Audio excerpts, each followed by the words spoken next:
Good morning, everyone.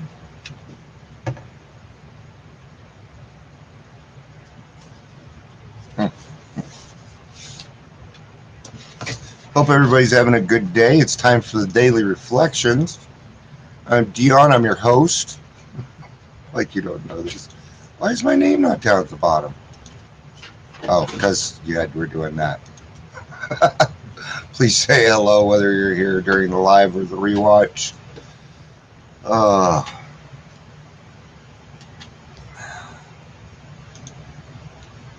man.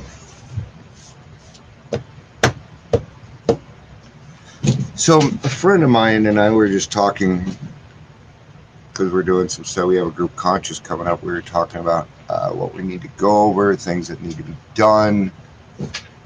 Yeah, because our groups and our meetings are for the new people. Ow, dude! Oh, these. I'm gonna kill these motherfuckers. Oh, all right. I had to get them more room or something.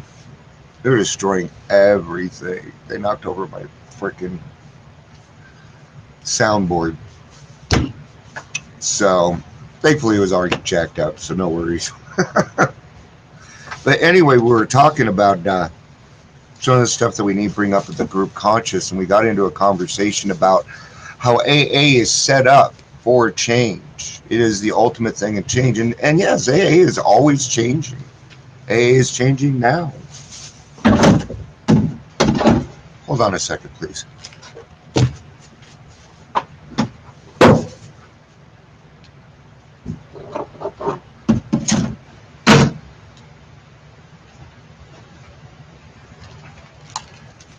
All right, that's better. Thanks for making me lose my one person, guys. Anyway, I don't feel like doing this right now. I don't. Noise on. People are leaving. My cats are pissing me off.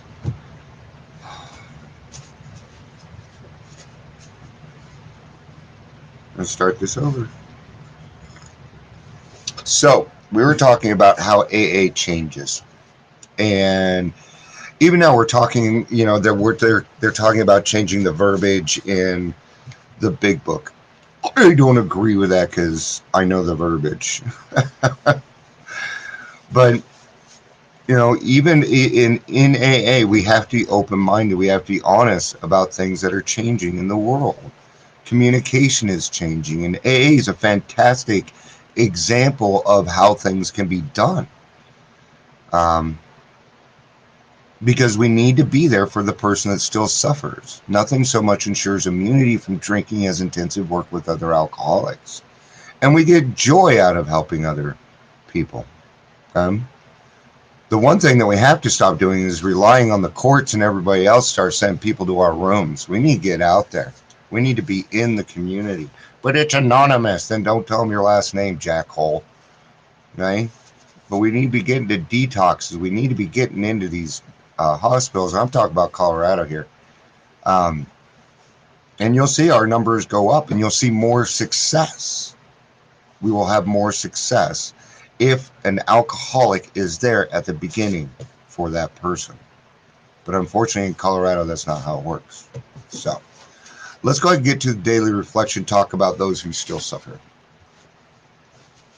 Let us resist the proud assumption that since God has enabled us to do well in one area, we're destined to be channeling a channel of saving grace for everybody. Oh.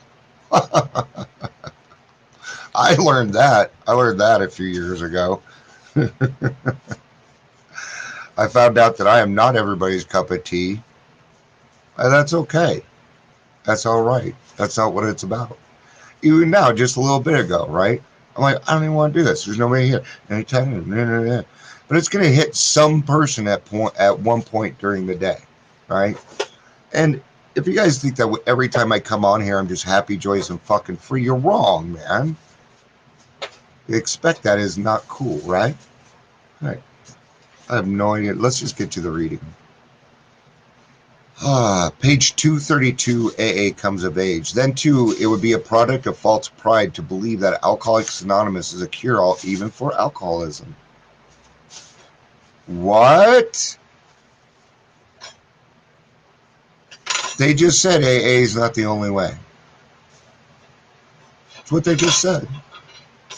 Here we must remember our debt to the men of medicine. Here we must be friendly and above all open-minded toward every new development in the medical or psychiatric art that promises to be helpful to sick people.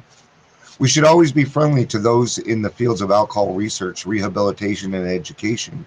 We should endorse none, especially, but hold ourselves in readiness to cooperate so far as we can with them all.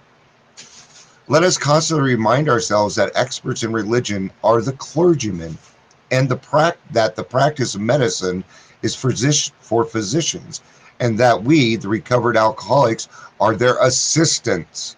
I like how they're putting this.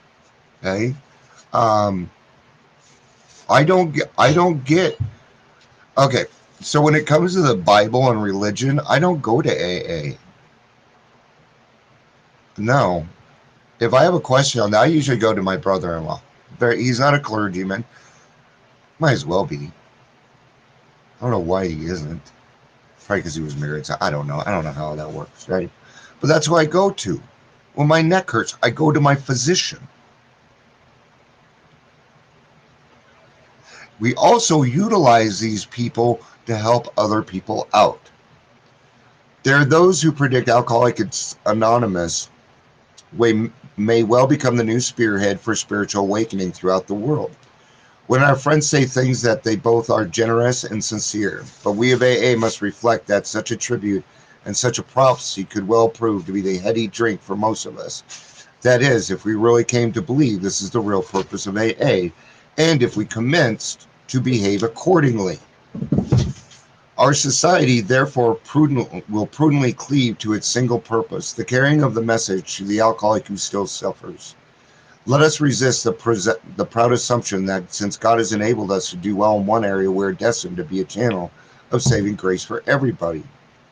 On the other hand, that's going to go way into a lot of stuff.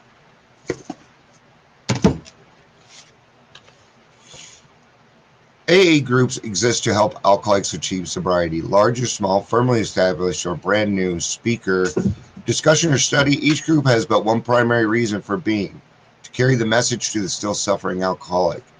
The group exists so that the alcoholic can find a new way of life, a life abundant in happiness, joy, and freedom. To recover, most alcoholics need the support of a group or of other alcoholics to share their experience, strength, and hope. Thus, my sobriety and our program's survival depend on my determination to put things first. So that means that we go to meetings and we share our experience, strength, and hope. We tell what it was like, what happened, and what it's like now, and give some hope. We do that in 3 to 5 minutes, then we shut our mouths. Sometimes we might double dip.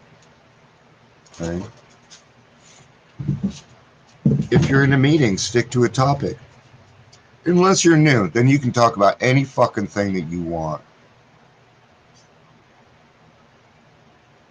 I believe that. If that person has under 30 days, I'm going to let them ramble. If I'm running the meeting, I'm going to let them, because it's reminding you and me and everybody else in the room what it was like and that it doesn't work. They also need to feel like they're in a place where they can say what it is on their mind without worry of reprisal. All right, guys, that's what I got. Love you guys. Peace out and have a day.